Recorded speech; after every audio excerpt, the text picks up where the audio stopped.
avez besoin maintenant, c'est le contenu, ce que vous allez diffuser, ce que vous allez proposer à vos téléspectateurs, ce que vous allez montrer. Et ce contenu, nous allons vous montrer dans ce chapitre comment le capturer pour l'avoir sur vMix afin de le proposer aux téléspectateurs.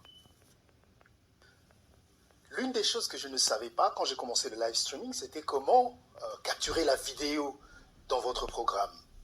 Moi, je me disais que voilà, il suffisait juste de prendre une caméra avec un câble et puis vous le connectez à votre ordinateur.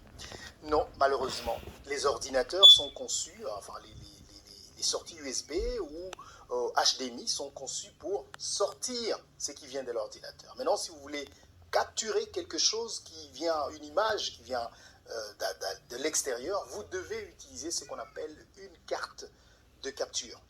Évidemment, pour des caméras comme des webcams, qui sont des caméras qui ne coûtent pas cher, ce sont des caméras qui sont conçues pour être utilisées directement, pas de façon professionnelle, par votre ordinateur, par l'entrée USB. Si vous utilisez ces caméras-là, qui ont une entrée USB, vous n'avez pas besoin d'une carte de capture. Mais si vous commencez à avoir un certain niveau de caméra, vous aurez sûrement besoin d'une carte de capture si vous avez besoin d'avoir un live streaming qui est professionnel. Alors je vais donner un exemple. Cette caméra par exemple, si vous voulez capturer l'image qui vient de cette caméra, vous devez utiliser une carte de capture au fait qui capture votre image à partir de la sortie USB de la caméra. Et cette sortie, le câble USB amène l'image à la carte de capture et la carte de capture donne donc l'image à votre programme. Voilà, ce n'est pas magique, vous allez l'apprendre en le faisant. Alors, pour ce, il y a différents types de cartes de capture. Le tout premier, c'est la carte de capture qu'on installe directement dans votre ordinateur. Donc, si vous n'avez pas un laptop et que vous avez un PC, vous avez une carte de capture qu'on installe à l'intérieur. Donc, elle ressemble un tout petit peu à ça. Donc, c'est une carte de capture qui est installée à l'intérieur de votre ordinateur qui vous permet de capturer l'image qui vient de la caméra à ici. La carte de capture, ici, c'est une entrée HDMI. Donc, vous capturez votre vidéo et à partir de votre programme, vous le capturez au nom de cette carte de capture. Vous pouvez encore avoir une autre carte de capture comme celle-là, donc Blackmagic Design. C'est une carte de capture qui vous permet de capturer votre caméra. Alors cette carte vous permet de capturer donc cette entrée, votre vidéo par le signal SDI et il le sort ici par le signal HDMI. Une autre carte de capture que nous avons ici, c'est aussi celle-ci. Donc vous capturez par l'entrée SDI, donc SDI, et puis vous le sortez ici par l'USB qui va dans votre ordinateur. Maintenant, moi j'ai une carte de capture que j'aime bien, que j'utilise, vous allez voir, c'est la carte de capture Camlink 4K. Donc Camlink, c'est une carte de capture extraordinaire qui vous permet de capturer votre signal par le HDMI et vous le récupérez ici par à votre ordinateur, vous le branchez par USB. Donc c'est une carte de capture très intéressante qui est devenue un tout petit peu rare maintenant. Vous pouvez le trouver sur Amazon à un très bon prix. Je vous le recommande si vous voulez avoir une très bonne capture, une très bonne qualité d'image. Donc cette carte ici capture jusqu'à 4K de qualité de votre vidéo. Voilà donc. Alors maintenant, quand vous allez dans le programme et quand vous allez capturer la caméra, vous n'allez pas voir le nom de votre caméra comme ici, vous n'allez pas voir Panasonic Lumix, vous allez voir plutôt le nom de la carte de capture par laquelle votre caméra est capturée. Et c'est là que vous allez donc choisir cette carte de capture qui va vous servir comme la caméra bien sûr, parce que la caméra vient, elle entre dans la carte de capture et puis vous le récupérez donc dans votre programme. C'est une précision très importante qu'il fallait apporter avant donc de commencer ce chapitre. Allez, on y va. Comme toujours, nous allons ouvrir notre programme vMix. On double-clique. Quand le programme s'ouvre, donc nous avons les trois parties dont je vous ai parlé dans le chapitre précédent, la cuisine, donc la zone des saisies, l'aperçu et la sortie ou le live ou encore le direct. Si vous vous rappelez, je vous ai parlé de ce bouton Add Input qui sera l'un des boutons les plus utilisés dans ce programme vMix. Mais avant d'en arriver là, il y a quelque chose dont j'aimerais vous parler, quelque chose qu'on n'a pas abordé lors du précédent chapitre et qu'on aurait dû, c'est le audio mixer qui est là. Donc c'est audio, tout audio qui va entrer dans le programme sera affiché ici. Ça peut être votre voix, ça peut être une vidéo qui a l'audio ou simplement un support audio. Donc tout cela sera affiché ici. Je vais vous les montrer tout de suite. Revenons donc à ce bouton dont je parlais tout à l'heure, Add Input. C'est à partir d'ici que nous allons donc saisir tous les éléments dont nous avons besoin pour notre production. Alors évidemment, je vais faire une émission sur YouTube. La première chose à faire, c'est bien sûr, j'ai besoin d'une caméra que les gens me voient. Je vais cliquer sur Add Input. Quand vous cliquez sur Add Input, il y a ce tableau qui s'affiche. Et sur ce tableau, c'est un input. Ça veut dire, vous pouvez ajouter une vidéo, vous pouvez ajouter un DVD, vous pouvez ajouter une liste de sons, vous pouvez ajouter une caméra, vous pouvez ajouter une entrée NDI, on y reviendra. Vous pouvez ajouter un stream SRT, on y reviendra aussi. Vous pouvez ajouter, par exemple, si vous êtes dans la production du sport, c'est à partir d'ici que vous pourriez ajouter le ralenti. Alors, vous pouvez ajouter une image Stinger, on y reviendra. Vous pouvez ajouter donc une image, une photo, une présentation PowerPoint si vous faites des présentations. Color veut dire tout simplement une saisie vide à laquelle vous pouvez ajouter des éléments. Vous pouvez ajouter un audio, donc un MP3 ou un son. Vous pouvez ajouter ici, audio input, c'est le micro. Ici, c'est pour ajouter le texte, le flash. Le virtual set, ça c'est le plateau virtuel. Vous pouvez également ajouter un web browser, par exemple YouTube, une vidéo sur YouTube. Vous prenez simplement le lien et vous le mettez dans le programme pour voir ce qui se passe sur YouTube ou encore vous pouvez donc faire un appel vidéo comme je vous l'ai dit. C'est à partir d'ici que vous faites ces ajouts. Alors, comme je vous ai dit, le premier ajout dont nous avons besoin aujourd'hui, c'est la caméra parce que je vais commencer mon live streaming. Donc, je dois choisir quelle caméra utiliser. Ce qu'il faut faire, j'appuie sur caméra. Et quand vous appuyez sur caméra, tout ce qu'il y a ici, c'est quelque chose qui se trouve dans les réglages automatiques du programme. Mais puisque vous avez cliqué sur caméra, vous devez venir ici pour choisir la caméra. Vous cliquez ici. Quand vous cliquez, la liste des caméras que vous avez va s'afficher ici. Alors moi, j'ai une caméra qui est connectée à une capture vidéo qui s'appelle Camlink 4K. Donc c'est cette caméra-là que je vais utiliser. Donc je vais cliquer sur Camlink 4K, donc 4K. Je clique dessus et automatiquement, il me donne les dimensions de la caméra. Mais ici, il faut faire très attention. Il faut que le frame rate ici soit compatible avec le frame que nous avons choisi pour notre programme. Vous voyez, ma caméra, c'est 4K, donc 1840, 2160. Ça peut être 1920, 1880 si vous utilisez en HD. Moi, je suis en train d'utiliser une caméra 4K, c'est pour ça que je choisis là-bas. Donc, vous pouvez choisir la dimension qui vous convient. Je vous conseillerais d'utiliser 1920, 1080 si votre caméra a un Full HD ou HD. Voilà, donc j'ai choisi cette caméra-là. Et ici, c'est le format de la vidéo, donc par défaut, vous le laissez comme ça. Ça veut dire que le programme va s'adapter au format de la vidéo lui proposée par la caméra.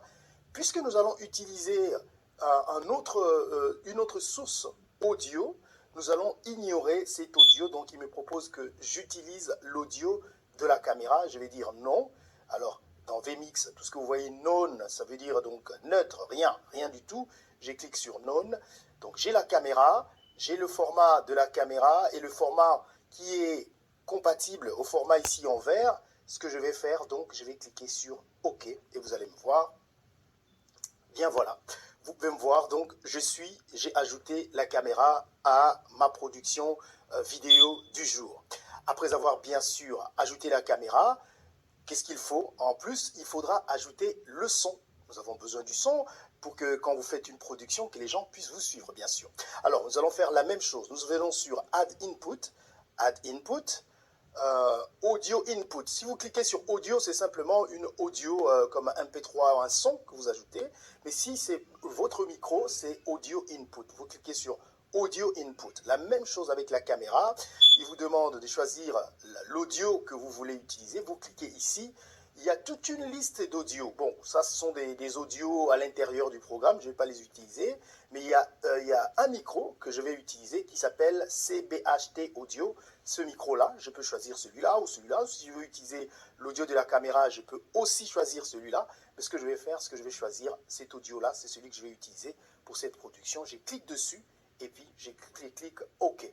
Automatiquement, vous voyez que notre audio commence à moduler.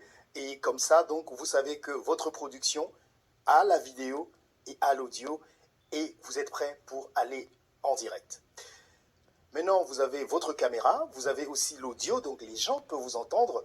Autre chose dont vous avez besoin, ce sont les éléments que vous allez utiliser dans votre production. Ça peut être une image ou un son, donc vous savez ce qu'il faut faire, c'est simplement d'aller une fois de plus sur Add Input. Nous allons ajouter une vidéo. Et comme vous voyez, le premier élément qui s'affiche, c'est vidéo. Et bien sûr, pour trouver la vidéo dont vous avez besoin, vous allez sur Browse. Donc, j'ai besoin d'une vidéo. Et moi, j'ai choisi sur mon bureau, j'ai prévu des éléments, des illustrations. Et sur ces illustrations, je vais choisir une vidéo que j'aimerais utiliser dans ma production. Je vais prendre cette vidéo du cheval. Je clique dessus une fois. Je clique sur Open. OK. Et puis voilà, la vidéo est sur ma cuisine. Je l'ai, c'est cette vidéo que je vais utiliser. Alors, supposons que je vais utiliser une photo, une image, même procédure. Nous allons sur Add Input, Image, donc image, Browse, donc vous cherchez sur votre ordinateur où se trouve l'image que vous voulez utiliser. Nous allons choisir l'image de Okapi, qui est un animal rare, qui se trouve que dans mon pays, la République démocratique du Congo. Donc, on va choisir cette image de l'Okapi. On clique sur l'image une fois, on clique sur Open, OK. Et donc, voilà, l'image est arrivée dans notre cuisine. Maintenant que nous avons la caméra, l'audio, la vidéo et l'image, nous avons tous les éléments pour aller en direct. Donc, la cuisine, l'aperçu avant diffusion et la sortie là-bas qui s'appelle diffusion, live ou sortie. Voilà, output. Alors, je voudrais ici faire passer, là vous me voyez déjà parce que c'est ça qui existe. Alors, je voudrais ici, je vais quitter cette zone pour que tout soit clair. Vous voyez que j'ai sélectionné ma caméra. C'est ma caméra qui est dans le prévu, donc l'aperçu. Et je voudrais l'envoyer en direct. Je voudrais l'envoyer à la sortie. Je veux être sûr que ça, c'est vraiment l'image que je voudrais envoyer live ou à l'extérieur ou à la sortie ou en direct. Ce que je fais, je clique sur une transition. On va parler de transition tout à l'heure.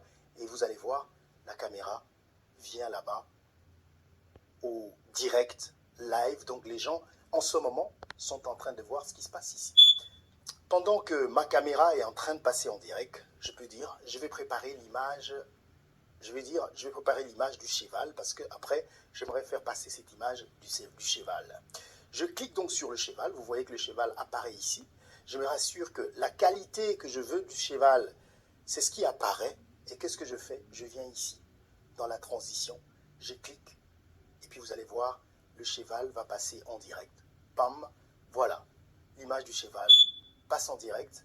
Et quand cette image va arriver, à la fin, je peux me dire, maintenant c'est le retour du plateau, j'attends que l'image, vous voyez que c'est en train de décompter, et quand ça arrive à disons, 2 secondes avant la fin, je vais être sûr que je suis prêt à appuyer ici pour que je passe à nouveau en direct. Donc je serai pour dire, voilà, vous venez de suivre le cheval. Alors, même chose pour l'image. Supposons que je vais vous parler de cet animal Okapi. Allez, Okapi, il est là, on va cliquer dessus. Okapi, on clique une fois. Dès qu'on clique, Okapi s'affiche dans votre aperçu. Vous êtes sûr que maintenant, quand je vais annoncer Okapi, l'Okapi sera en direct. Donc, je vais être sûr que c'est l'image de l'Okapi que j'ai préparée pour passer en direct. Alors, je vais dire, mesdames et messieurs, on va vous parler de Okapi, qui est un animal très spécial qu'on ne retrouve que en République démocratique du Congo. Voici l'image. Et j'ai cliqué sur transition, pam, Okapi apparaît sur cette image-là en direct. Alors, nous allons revenir à moi. Voilà donc en général comment manipuler les images que vous avez sur le programme vMix, aussi simple que ça. Ça, c'était la première façon de choisir les éléments que vous voulez amener dans votre production. Mais il y a une façon plus rapide, en dehors de la caméra et du micro, parce qu'il faut bien les choisir et savoir que ce sont ces éléments que je choisis. Il y a une deuxième façon plus rapide de choisir les éléments que vous voulez amener dans votre production. Et c'est ce que je vais vous montrer. Alors nous allons effacer les deux éléments, donc le cheval et l'Okapi. Pour ce faire, nous allons cliquer sur Close ici, Close, voilà, c'est effacé, et les deux sont effacés. Maintenant, une autre façon de choisir directement les images dont vous avez besoin pour l'amener dans votre production, tout ce que vous allez faire, c'est directement aller sur le fichier sur lequel se trouvent les éléments dont vous avez besoin. Allez, supposons que vous avez, comme quand je fais mon émission, je dois avoir 100 éléments. Je ne peux pas les faire venir l'un après l'autre. Ce que je fais, c'est que je les collectionne au même moment et je les dépose directement dans vMix. C'est ce que je vais vous montrer. Donc, je vais aller sur mes illustrations, se trouve sur le bureau, voilà, illustration. Toutes les illustrations sont là. Je vais tous les choisir, voilà. Je choisis tout et je les dépose tous ici. Donc, je vais vous montrer clairement. Je vais choisir toutes les illustrations ont été choisies. Et ce que je vais faire, je vais tous les déposer, tous les 8, vous voyez, ici. Et puis, bang, tous sont là et je peux facilement les utiliser comme ces gorilles de montagne qu'on retrouve seulement aussi dans mon pays, la République démocratique du Congo. Je peux décider de vous montrer ces jolies montagnes avec des fleurs et puis je choisis l'image de l'Okapi que je fais passer là-bas. Je choisis l'image de la nourriture, très belle nourriture, j'aime bien manger moi. Et puis que je fais passer là-bas. Et puis si je veux revenir à l'image de l'Okapi, je clique à nouveau sur la transition, ainsi de suite. Si vous voulez récupérer la même image que vous êtes en train de diffuser. Voilà, ici nous avons donc cette vidéo du cheval qu'on peut faire passer. Et l'avantage aussi avec vMix, c'est que vous pouvez avancer rapidement. Voilà, j'avance jusqu'ici et jusqu'à la fin. Et je peux, pendant que l'image passe, retourner où je veux.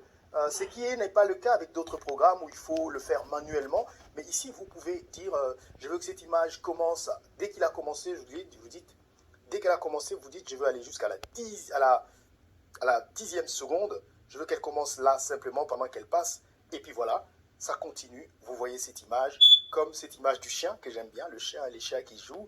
Vous les passez là-bas et vous dites que je veux que ça aille vite. Vous cliquez rapidement là-bas et rapidement vous faites passer en transition l'image du cheval, cette belle image de ce chien. Voilà. Et puis, à la fin de l'image, je dois retourner sur le plateau. Je prépare mon image dans l'aperçu. Et puis, après, à la fin de l'image, 1 seconde. Et puis, paf, je suis donc de retour. Voilà donc comment on peut ajouter des éléments dans vMix et commencer à les apprêter.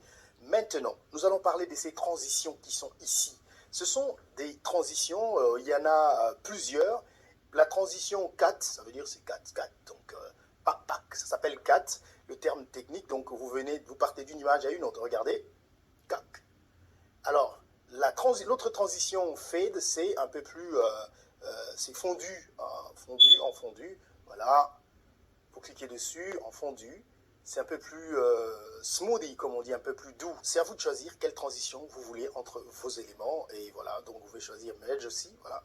Et puis Wipe, c'est comme s'il effaçait. Si vous cliquez sur Wipe, c'est comme s'il effaçait, voilà, carrément, l'image qui était là. Et l'image qui est là est effacée. Ainsi de suite, voilà. Et puis vous pouvez aussi utiliser Zoom.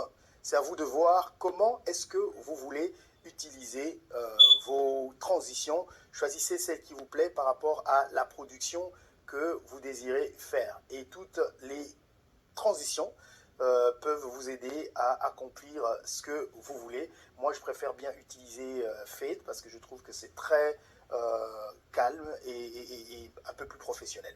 Après, vous pouvez changer, hein, donc à partir d'ici, choisir laquelle de transition vous voulez. Autre chose qu'il faut savoir, si vous ne voulez pas passer par l'aperçu, ce que je vous déconseille, je pense qu'il faut passer par l'aperçu, et que vous pensez qu'il est très important de passer directement cette image, au lieu de cliquer sur aperçu, vous venez directement, par exemple ici, je veux faire passer l'image de ce chien.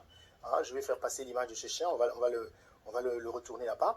Je ne vais pas passer par l'aperçu, c'est moi qui suis à l'antenne, voilà. Je vais faire passer l'image du chien. Au lieu de le cliquer pour passer ici à l'aperçu, ce que je fais directement, je clique sur Quick Play, ça veut dire jouer directement. Donc je clique Quick Play, voilà, directement. L'image est en train de jouer. Voilà un peu ce que vous devez savoir sur comment utiliser les images et les vidéos dans vMix, qui est au fait la base. J'espère que vous allez prendre le temps de pratiquer pour vous améliorer. Alors, pour rappel, vous cliquez sur Add Input, puis vous choisissez l'image de l'élément dont vous avez besoin. Des deux, vous pouvez directement aller sur les éléments dont vous avez besoin, les prendre et les déposer sur vMix. Voilà donc les deux façons d'amener les éléments dont vous avez besoin pour votre production. Alors, quelque chose de très important qu'il faut aussi noter, chaque élément a son propre réglage. C'est extraordinaire, c'est incommensurable le nombre de choses que vous pouvez faire avec vMix. Nous y reviendrons quand nous parlerons donc de jouer avec les images et les vidéos. Alors ici, par exemple, je vais prendre cet exemple. Je vais prendre la caméra. Allez, je vais prendre ma caméra. Quand vous cliquez sur la petite icône de réglage qui est en bas de ma caméra ici, quand vous cliquez dessus, il vous sort ce tableau. Et ce petit tableau de réglage vous permet donc de changer de nom, si vous voulez changer de nom ici, de régler la couleur. Ce sont les détails dans lesquels nous irons dans les prochains chapitres, mais ce qui est important ici, c'est de savoir qu'il y a énormément de réglages sur chaque élément que vous choisissez. Alors, vous pouvez changer des couleurs, arranger comme vous voulez. Vous pouvez ici faire du chroma key, donc l'incrustation. C'est à partir d'ici que ça se fait. Je pense que vMix, parmi aussi ses forces, c'est que l'incrustation de vMix est très bon. Il y a des fois, si vous le faites très bien, on ne peut même pas savoir que c'est une incrustation. Alors, ici, vous avez donc les roues des couleurs pour améliorer les couleurs, ou la position, comment vous pouvez bouger la position d'un élément. Multivue, si vous voulez mettre plusieurs images au même endroit, c'est tout un chapitre, nous allons y revenir. Et puis, triggers. C'est une fonctionnalité qui vous permet de jouer de façon automatique les éléments. C'est-à-dire que vous pouvez vous décider que chaque fois que ce clip du chien arrive à la fin, j'aimerais que ce soit le clip du cheval qui joue. Donc, ça, on va voir ça quand nous allons parler des fonctionnalités des triggers. Alors, les trois derniers éléments là-bas, c'est quand vous utilisez une caméra PTZ et puis beaucoup d'autres réglages très avancés que nous verrons dans les prochains chapitres de ce cours. Voilà, maintenant que vous savez comment capturer les éléments pour les amener dans votre cuisine afin de les apercevoir, pour les envoyer en direct, je pense que vous devez être très fiers de vous. C'est la base même de ce programme vMix.